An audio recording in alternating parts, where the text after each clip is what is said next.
Assalamualaikum warahmatullahi wabarakatuh. Perkenalkan, nama saya Nurzamzam Ramadhani dari kelas 12 IPS 2, nomor absen 25.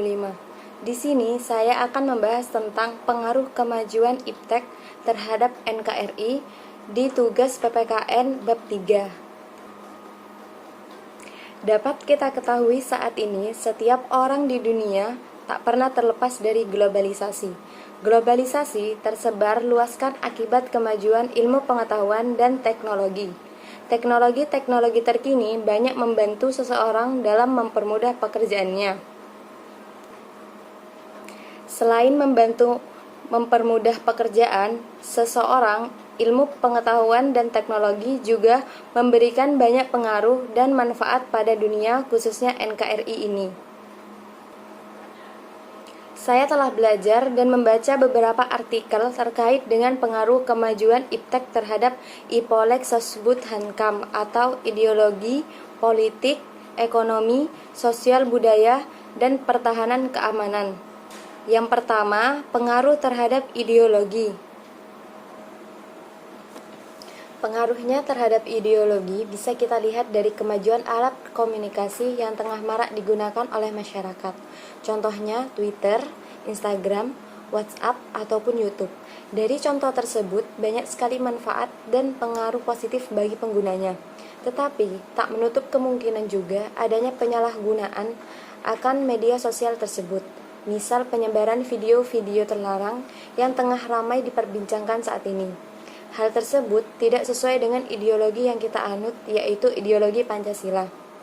Pengaruh lainnya juga bisa kita ketahui, yaitu dengan mudahnya seseorang dapat mengakses atau mempengaruhi masyarakat Indonesia untuk menggunakan atau untuk menganut ideologi komunis, di mana seseorang yang berideologi komunis dapat memberikan informasi atau dapat mengakses segala sesuatu terkait hal komunis untuk disebarluaskan, dan tidak banyak pula orang yang terpengaruh akan adanya ideologi komunis tersebut. Yang kedua yaitu pengaruh kemajuan iptek terhadap politik di Indonesia. Yang pertama yaitu terlaksananya e-government. Dengan terlaksananya e-government, masyarakat bisa berperan langsung dalam mengembangkan pemerintahan. Masyarakat dapat menerima laporan kinerja pemerintah secara aktual dan transparan. Rakyat juga bisa leluasa mengakses informasi seputar kinerja pemerintahan. Selain itu, politik juga bisa lebih cepat dan murah. Mengapa lebih cepat dan murah? Kegiatan komunikasi untuk keperluan politik kita dapat akses dan dapat kita kemas dalam berita-berita cepat. Contohnya, berita liputan 6. Berita-berita tersebut dapat memberikan berita yang aktual tentang kemajuan atau kemunduran ataupun pengembangan terkait dengan pemerintahan yang ada di Indonesia. Jadi, kita sebagai rakyat atau kita sebagai pengguna ilmu teknologi dapat dengan mudah mengakses apapun tentang pemerintahan dan politik di Indonesia. Tak hanya itu saja, hubungan internasional lebih semakin mudah diakses atau dijangka oleh Indonesia.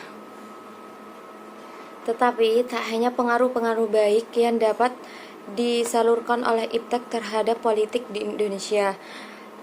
Pengaruh-pengaruh negatif juga ada dalam hal tersebut, yaitu sebuah badan politik seperti negara memerlukan tanggapan dari warganya. Jika negara terus-menerus menerima informasi, maka privasi dari seseorang semakin sulit untuk dijaga. Dan ini akhirnya menjadi dilema untuk pemerintahan dalam membuat atau mengembangkan politik-politik yang seharusnya tidak diketahui oleh masyarakat.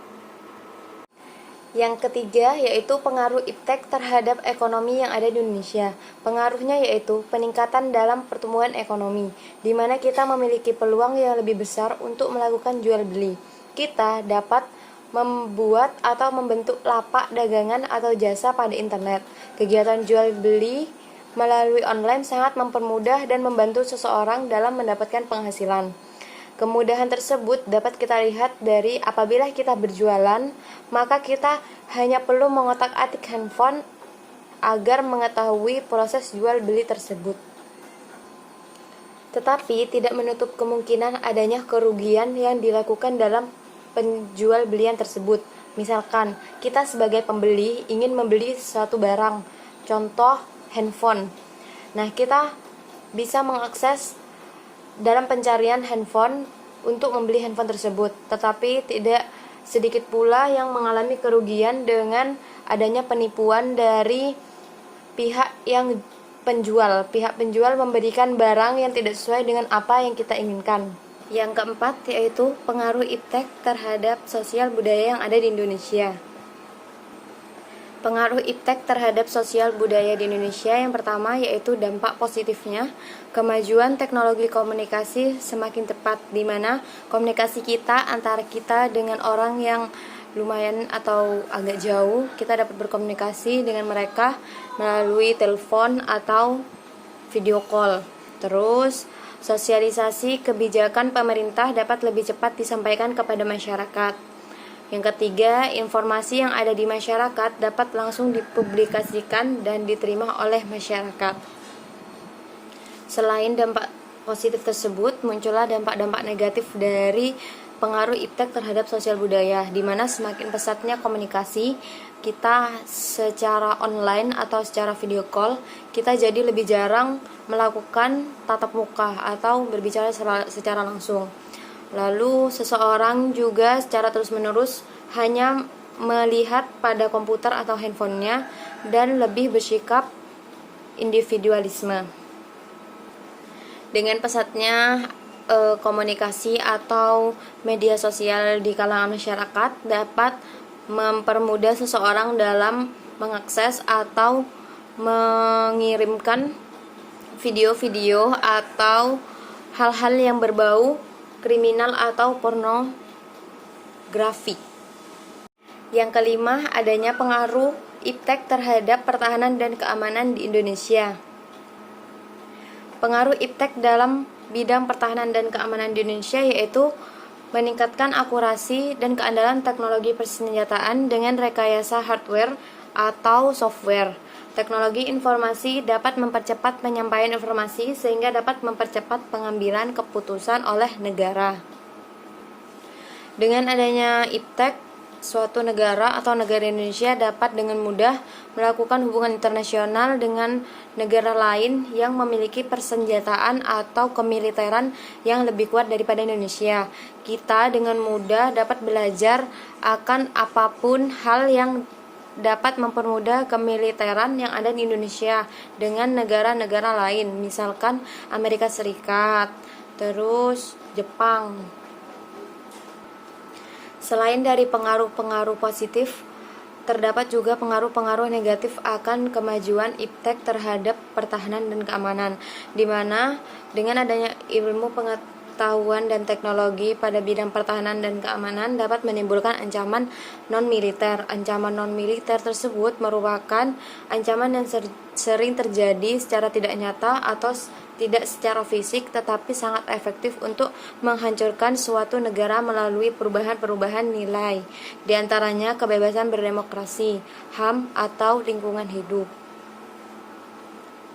Ada juga penyalahgunaan satelit oleh para teroris secara melacak kondisi tempat mereka akan melakukan kejahatan. Jadi, penyalahgunaan satelit tersebut dilakukan oleh teroris untuk melakukan penyerangan atau melakukan kriminalisme terhadap negara-negara lain atau melakukan kejahatan untuk dirinya sendiri yang dilakukan di negara lain. Contohnya seperti ISIS.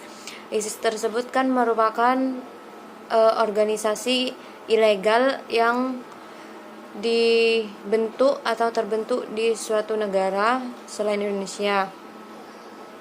Sekian dari saya, kurang lebihnya mohon maaf. Wassalamualaikum warahmatullahi wabarakatuh.